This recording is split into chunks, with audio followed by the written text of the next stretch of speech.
The Fall from the Sky, April 8, 1943.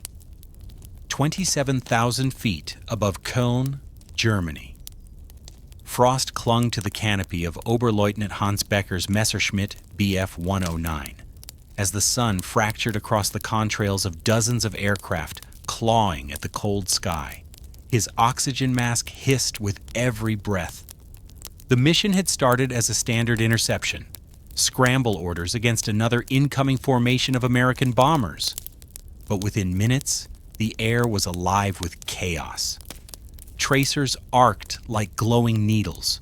Explosions pulsed through the clouds. The sky itself seemed to burn. Below him, a formation of B-17 flying fortresses pushed relentlessly toward their target, industrial facilities on the outskirts of Köln. Becker's wingman shouted something over the radio, a scream drowned by static and gunfire. Then, a sudden burst from a P-47 Thunderbolt ripped through Becker's fuselage. His aircraft jolted violently. Alarms wailed. Oil sprayed across the cockpit glass, turning the sunlight into a smear of black. He pulled the canopy release. The rushing wind slammed into him as he tumbled into open air, cold, deafening, endless. His parachute cracked open like a whip above him. From that height, he could see the earth below, a patchwork of smoke, fire, and fields. Germany burning beneath its own defenses. When he landed, the war caught up to him. Villagers surrounded him with wary eyes. Within hours, he was in the custody of American troops, advancing through North Africa. His war, at least from the cockpit, was over. But the real shock for Hans Becker, and thousands of captured Luftwaffe pilots like him, was yet to come. Life behind the wire. Weeks later, Becker found himself thousands of miles from home, behind barbed wire and watchtowers at a U.S. prisoner of war camp in rural Texas. The air was dry, the sun relentless, and the horizon stretched wider than anything he'd seen in Europe. Rows of wooden barracks housed hundreds of German airmen, men who once soared above the clouds, now reduced to routine and reflection. At first, Becker carried the quiet arrogance typical of Luftwaffe officers. The propaganda had promised that Germany's technological superiority, the Messerschmitts, the Heinkels, the V-2 rockets, would ensure ultimate victory. Even in captivity, many still believed it. The camp was strangely humane. They received coffee, cigarettes, even occasional newspapers. The guards treated them with a politeness that confused them. "Americans fight hard," one prisoner whispered one night, "but they don't hate." Days blurred into weeks. The prisoners worked on nearby farms, repaired fences, and played soccer on the dusty parade grounds. But every so often, news trickled through. Snippets of conversations, fragments from American radio, casual boasts from guards about production numbers that sounded impossible. Then one afternoon, a Red Cross bulletin board near the mess hall displayed an article clipped from a Detroit newspaper. It described something called the Willow Run plant, the factory that never slept. It was a story that stunned every German officer who read it. The article spoke of an American factory so vast it had its own railroad system and airfield, a plant where 40,000 men and women, many of them young mothers and farmers, worked in shifts around the clock. At its peak, it produced one complete B-24 Liberator bomber every 63 minutes. Every 63 minutes. The German prisoners stared at the photographs that accompanied the article. Assembly lines stretching into the distance, engines dangling from ceiling cranes, mechanics in coveralls moving in precise choreography. One photo showed a line of newly completed bombers taxiing into daylight, wings gleaming like silver mirrors. "Impossible," Becker muttered. "No one can build a bomber that fast." His friend, Unteroffizier Mueller, a former mechanic, shook his head. "Even if it's half true, it means they can lose 10 planes for every one we make." For the first time, Becker began to understand what industrial war really meant. Germany's factories were already stretched thin, bombed, undersupplied, and desperate for skilled labor. Fuel shortages, Allied raids, and the endless demand from the Eastern Front had turned production into a struggle for survival. Meanwhile, the Americans were turning warfare into mathematics.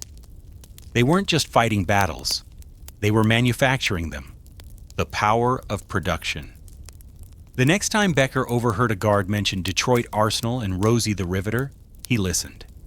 Each evening, under the amber glow of the camp lights, the prisoners argued about what they'd learned. One insisted Germany would unveil a new secret weapon, the jet fighter, the rocket bomb, that would change everything. But Becker's faith had cracked. If the Americans could build thousands of bombers before breakfast, how long could Germany resist? Later, Becker saw a Life magazine article smuggled in through a supply truck driver. It showed American women riveting metal panels, smiling through their goggles, with captions boasting, "Production, the greatest weapon." He stared at those faces, ordinary, unarmed civilians who, from across an ocean, were outproducing an empire. In Germany, his own factory town of Augsburg had been reduced to rubble. Skilled engineers were drafted. Resources were diverted. Assembly slowed to a crawl. Becker remembered how, even before his capture, spare parts for his aircraft took weeks to arrive. Now he saw why.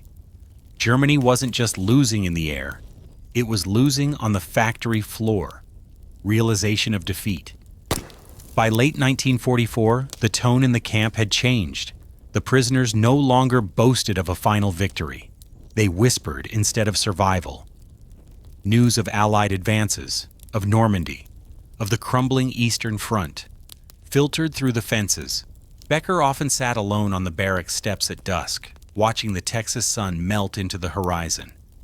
He imagined the endless rows of American factories, machines humming, welders sparking, bombers rolling out into the light. Somewhere out there, every hour, another B-24 was being born, another machine of war that would darken the skies over Europe. He realized then that the war had already been decided, not by who had the best pilots or the most daring strategies, but by who could build faster, longer, and without fear of running out. When the Guards announced the war's end in 1945, many POWs didn't cheer or curse. They simply sat in silence. Becker looked at his hands, calloused from months of labor, and said quietly, "Now I understand why we could never win." Because while Germany had been building legends, America had been building machines. And machines, in the end, won the war. Inside Willow Run, the factory that won the air war. Ypsilanti, Michigan, February 1943.